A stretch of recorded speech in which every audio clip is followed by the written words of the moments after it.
Berita pertama, Badan Nasional Penanggulangan Terorisme gelar RAN-PE Awards 2024. Selanjutnya, untuk kedua kalinya secara berturut-turut, BNPT raih penghargaan JDIHN Awards untuk kategori lembaga pemerintahan non-kementerian. BNPT gelar peringatan dan penghormatan internasional bagi korban terorisme di Museum Penanggulangan Terorisme.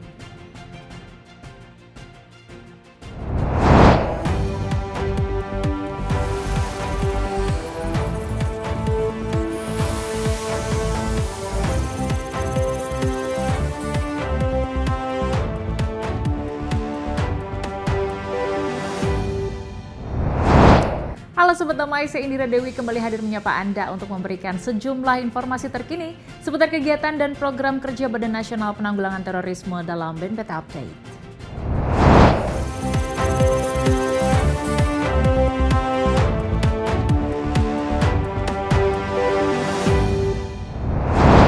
Badan Nasional Penanggulangan Terorisme gelar RAN-PE Awards 2024 sebagai penghargaan kepada para pemangku kepentingan yang telah berkontribusi atas capaian positif RAN-PE periode 2020-2024.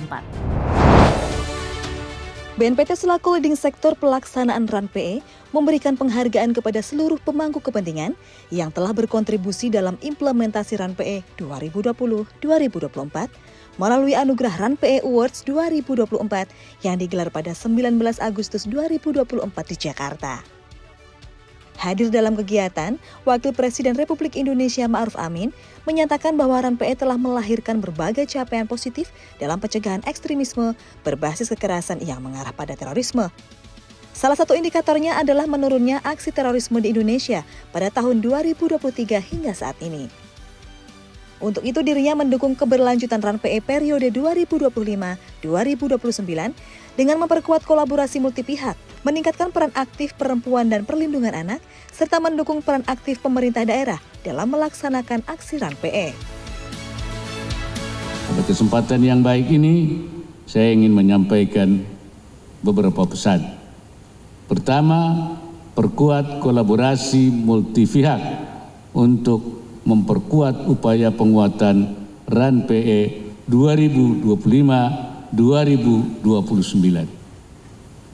Hapus segala sekat-sekat birokrasi yang kaku dan bersama-sama menjaga stabilitas keamanan nasional dari ancaman pihak yang berusaha memecah belah kerukunan, persatuan, dan kesatuan bangsa.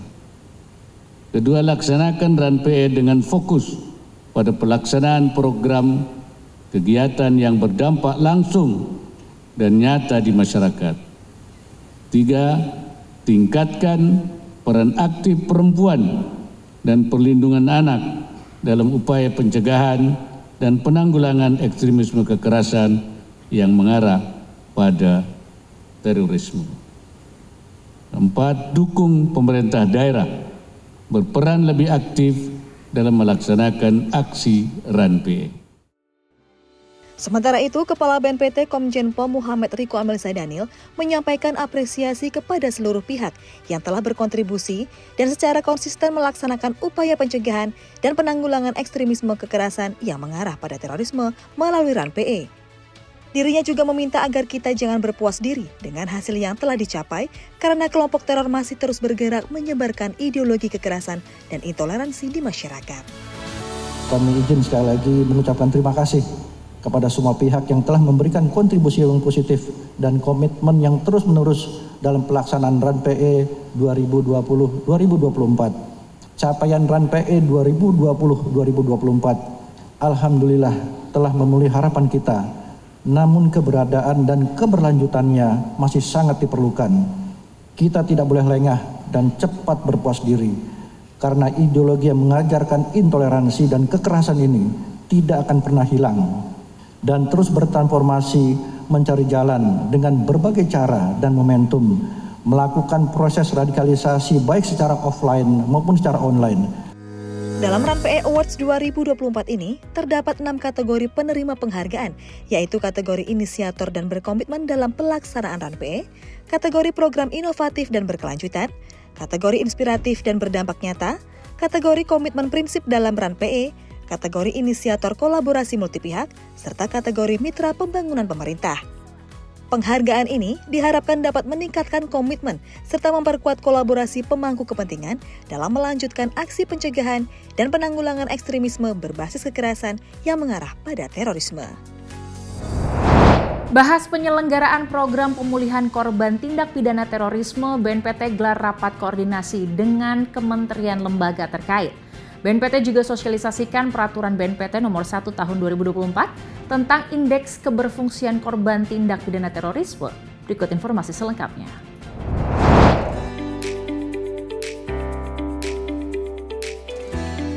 Guna memperkuat sinergi dalam mengoptimalkan program pemulihan korban aksi terorisme, BNPT menggelar rapat koordinasi dengan kementerian lembaga dalam penyelenggaraan program pemulihan korban tindak pidana terorisme. Dilaksanakan pada 20 Agustus 2024 di Jakarta, kegiatan ini diisi dengan sosialisasi peraturan BNPT nomor 1 tahun 2024 tentang indeks keberfungsian korban tindak pidana terorisme, serta evaluasi pelaksanaan program pemulihan korban tindak pidana terorisme. Peraturan ini hadir sebagai acuan bagi seluruh pihak terkait dalam menjalankan program pemulihan korban aksi terorisme. Hal tersebut dinyatakan oleh Direktur Perlindungan BNPT, Brigjen Pol Imam Margono. Itu mengeluarkan Perban 1 2024. Apa itu Perban 1? Tentang keberfungsian korban. Nah, maksudnya adalah apa pentingnya bagi kementerian lembaga, biar kementerian lembaga itu mengetahui sampai kapan mereka itu akan memberikan bantuan kepada penyintas. Nah, BNPT udah mengitul karena ini menyangkut tentang keadaan psikologis seorang. Penyusunan Perban 1 juga kita melibatkan tenaga ahli tentang psikologi. Nah, sehingga Perban 1 ini kita sosialisasikan kepada mereka. LPSK sebagai salah satu lembaga yang menjadi mitra BNPT dalam menjalankan program pemulihan korban menyambut baik pertemuan ini.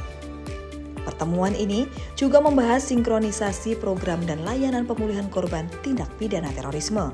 Hal tersebut bertujuan agar kementerian lembaga terkait dapat memahami kebutuhan para korban tindak pidana terorisme sehingga program pemulihan korban dapat berjalan efektif dan tepat sasaran. Kepala BNPT beserta jajaran hadiri rapat kerja dengan Komisi 3 DPR RI pada 20 Agustus.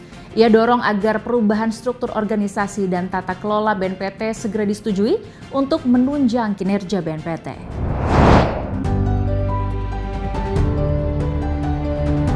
Kepala Badan Nasional Penanggulangan Terorisme Komjen Pol Muhammad Riko Amelsa Daniel mengingatkan bahwa BNPT memerlukan unit riset dan pengembangan monitoring center hingga BOM data center untuk menunjang kinerja BNPT sebagai leading sektor dalam penanggulangan terorisme. Untuk menunjang hal tersebut, ia mendorong agar perubahan struktur organisasi dan tata kelola BNPT segera disetujui. Hal ini disampaikannya dalam rapat kerja dengan Komisi 3 DPR RI di Senayan, Jakarta Pusat. Mendorong agar SOTK ini BNPT segera diperbaiki dengan struktur yang baru, di mana amanahnya bertambah. Kami memerlukan riset and development. Kami tadi sebutkan tadi riset and development. Kami memerlukan Indonesia Bom Data Center. Kalau kita memiliki itu semuanya, terjadi suatu serangan teroris dengan peledakan bom, dan seketika kita bisa memiliki bom signature. Kita bisa mengetahui siapa yang merakit atau paling tidak ini sanadnya, asal usul perakitan dari mana. Kemudian kita juga harus memerlukan pusdasis, kita memerlukan pusdiklat, monitoring center, command center, kita memerlukan pusdatin. Nah, ini kalau kami sebutkan termasuk UPT. UPT adalah unit pelaksana teknis di daerah. Senada dengan Kepala BNPT, anggota Komisi 3 DPR RI Arteria Dahlan menegaskan bahwa SOTK BNPT yang baru dapat menunjang kinerja BNPT dalam penanggulangan terorisme. Dibilang SOTK dibenerin, baru nanti menetas itu, yang ini kewajibannya apa, ini apa. Jangan sampai yang dikatakan tadi, banyak hal yang belum dijadikan bidang-bidang yang difokuskan. Nah, ini solusinya SOTK-nya harus segera dirampungkan. Rapat kinerja dengan Komisi 3 DPR RI pada 20 Agustus ini dipimpin oleh Wakil Ketua Komisi 3 Pangeran Khairul Saleh dan dihadiri oleh sejumlah anggota Komisi 3 DPR RI. BNPT bekerjasama dengan LPSK dan UNODC gelar peringatan dan penghormatan internasional bagi korban terorisme pada 21 Agustus 2024. Dalam acara tersebut juga dilakukan prosesi penyerahan kompensasi kepada penyintas korban aksi terorisme.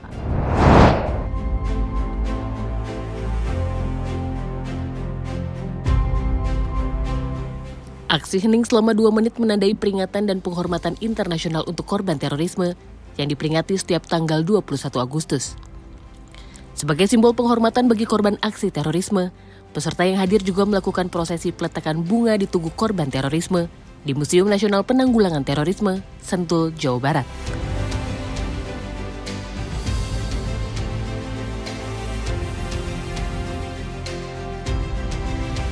Peringatan yang terselenggara atas kerjasama BNPT, United Nations Office on Drug and Crime atau UNODC, dan Lembaga Perlindungan Saksi dan Korban atau LPSK mengusung tema Voice for Peace, Victim of Terrorism as Peace Advocate and Educator. Tema ini dipilih oleh PBB untuk merefleksikan kekuatan transformatif dari suara korban untuk membangun ketahanan masyarakat dan perdamaian. Dalam acara ini, Kepala BNPT Komjen Pol Muhammad Riko Amelza Daniel menyatakan bahwa BNPT dan LPSK berkomitmen untuk terus memberikan dukungan, kompensasi, dan pemulihan secara komprehensif kepada korban tindak pidana terorisme. BNPT juga mendukung peran korban sebagai agen perdamaian. Salah satu contoh dalam mendukung peran korban sebagai agen perdamaian, BNPT mengusung program Duta Pendamping Korban Tindak Pidana Terorisme. Program ini bertujuan untuk memberikan dukungan dan motivasi sesama para korban terorisme lainnya untuk bangkit berdaya dan melanjutkan kehidupan yang lebih baik pasca peristiwa terorisme. Dalam rangka pemenuhan hak-hak korban, BNPT berkomitmen untuk terus mendukung dan bersinergi dengan LPSK Republik Indonesia dalam memberikan kompensasi dan pemulihan secara komprehensif dan berkelanjutan. BNPT juga mendorong proses rekonsiliasi antara korban dan para pelaku sebagai bagian dari upaya untuk saling maaf dan memaafkan, serta memutus siklus kekerasan agar tercipta perdamaian. Sementara itu, Ketua LPSK Brigjen Pol Purnawirawan Ahmadi menyatakan bahwa perlindungan dan pemenuhan hari korban terorisme penting dilakukan secara berkelanjutan, serta mendorong peran aktif masyarakat dalam upaya pemulihan korban terorisme. Pada kesempatan ini, izinkan saya menyampaikan pentingnya perlindungan, pemenuhan hak saksi dan korban, serta pemberian bantuan medis, psikologis, psikososial untuk memulihkan korban yang dilakukan secara terpadu, sinergi antar kementerian, kelembagaan di tingkat pusat maupun di tingkat daerah, serta pentingnya pemberdayaan masyarakat sipil. Pada peringatan ini, Ketua LPSK didampingi Kepala BNPT dan Perwakilan Kejaksaan Agung menyerahkan kompensasi secara simbolik kepada korban tindak pidana terorisme. Acara ini turut dihadiri oleh korban aksi terorisme, sejumlah kementerian lembaga, organisasi masyarakat sipil, serta mitra pembangunan yang hadir secara daring maupun luring.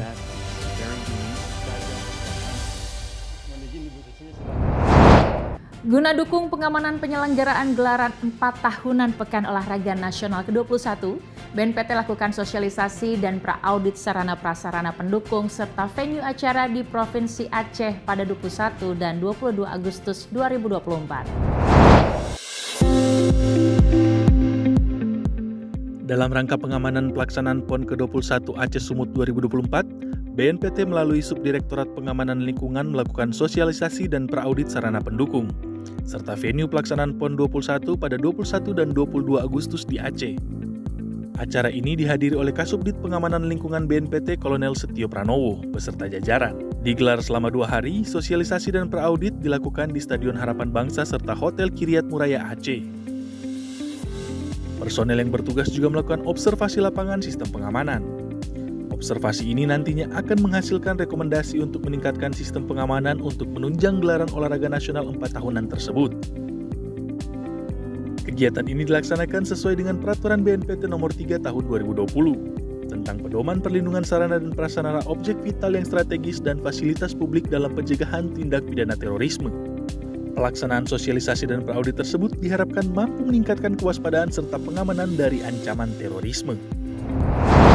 Untuk kedua kalinya secara berturut-turut, BNPT kembali raih penghargaan terbaik pertama JDIHN Awards untuk kategori lembaga pemerintahan non-kementerian. Berikut informasinya.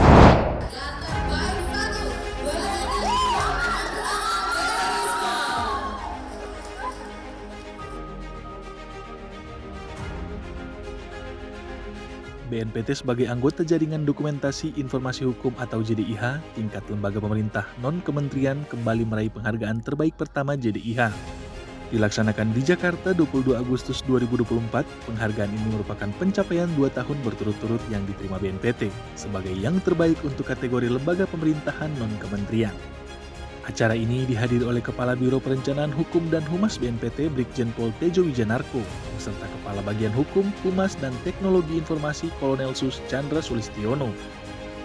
Tanggapi penghargaan ini, Tejo Wijanarko menyampaikan akan terus mempertahankan prestasi ini dengan meningkatkan kerjasama dengan seluruh jajaran. Ini kita kembali menoreh prestasi BNPT RI. Tentu ini semua karena bimbingan dan arahan dari Bapak Kepala BNPT, Pak Riko, dan juga Pak Sestama, Pak Bambang, dan hasil kerja keras dari rekan-rekan sekalian.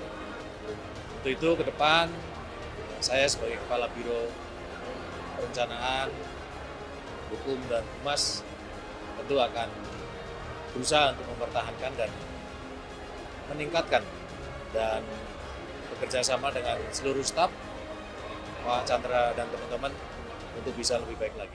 Yang terbaik satu, Penghargaan JDIH ini merupakan penghargaan yang diberikan Kementerian Hukum dan Hak Asasi Manusia terhadap seluruh pengelola Jaringan Dokumentasi dan Informasi Hukum Nasional setiap tahunnya. BNPT adakan pertemuan ke-6 Joint Working Group Kerjasama Penanggulangan Terorisme antara Indonesia dan India pada 23 Agustus 2024. Berikut informasi selengkapnya.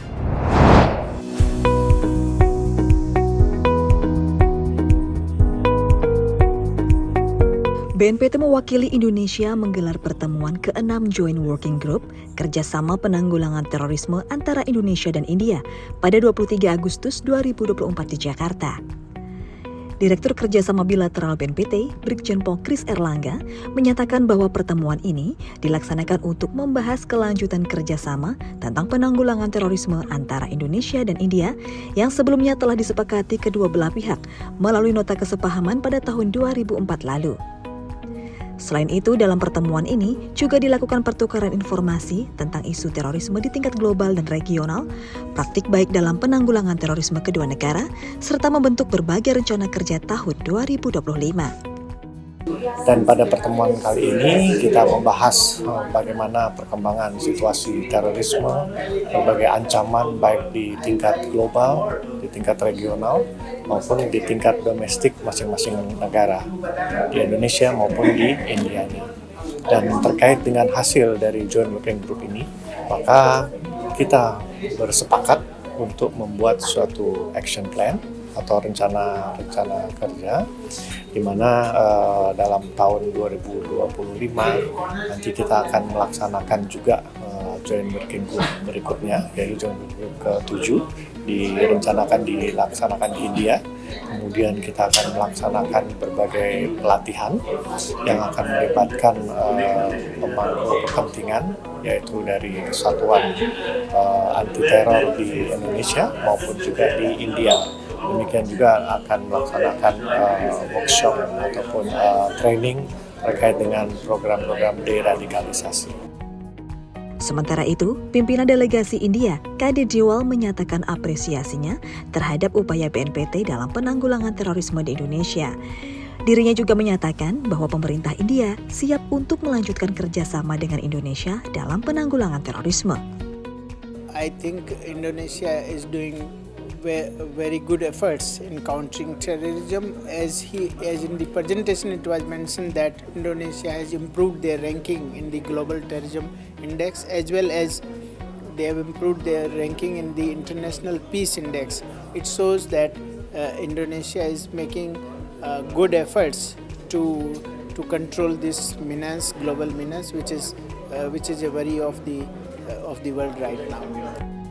Mengakhiri kegiatan, kedua belah pihak berkomitmen untuk meningkatkan kerjasama bilateral dalam melawan terorisme melalui pertukaran informasi tentang praktik baik dalam penanggulangan terorisme, pertukaran informasi intelijen, serta program pengembangan kapasitas antara badan intelijen dan keamanan yang akan dituangkan ke dalam nota kesepahaman antara kedua negara.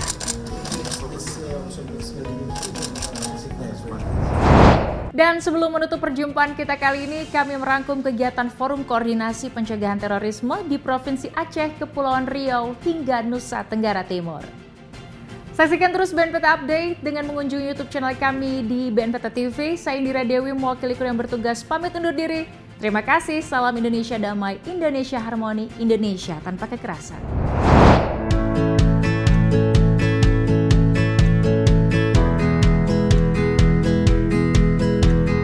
Ratusan tokoh masyarakat, aktivis organisasi, serta tokoh pemuda mengikuti sosialisasi bahaya radikalisme dan terorisme di Aula Kantor Kementerian Agama Sigli Provinsi Aceh. Digelar pada 21 Agustus, acara ini terselenggara atas kerjasama BNPT dan Forum Koordinasi Pencegahan Terorisme Provinsi Aceh. Bertajuk Gembira Beragama atau akronim Gerakan Muda Bernegara dan Beragama, acara ini bertujuan untuk meningkatkan pemahaman masyarakat tentang bahaya terorisme sehingga penyebarannya dapat ditanggulangi. Sosialisasi bahaya radikalisme dan terorisme juga dilaksanakan di Provinsi Jambi dan Kepulauan Riau.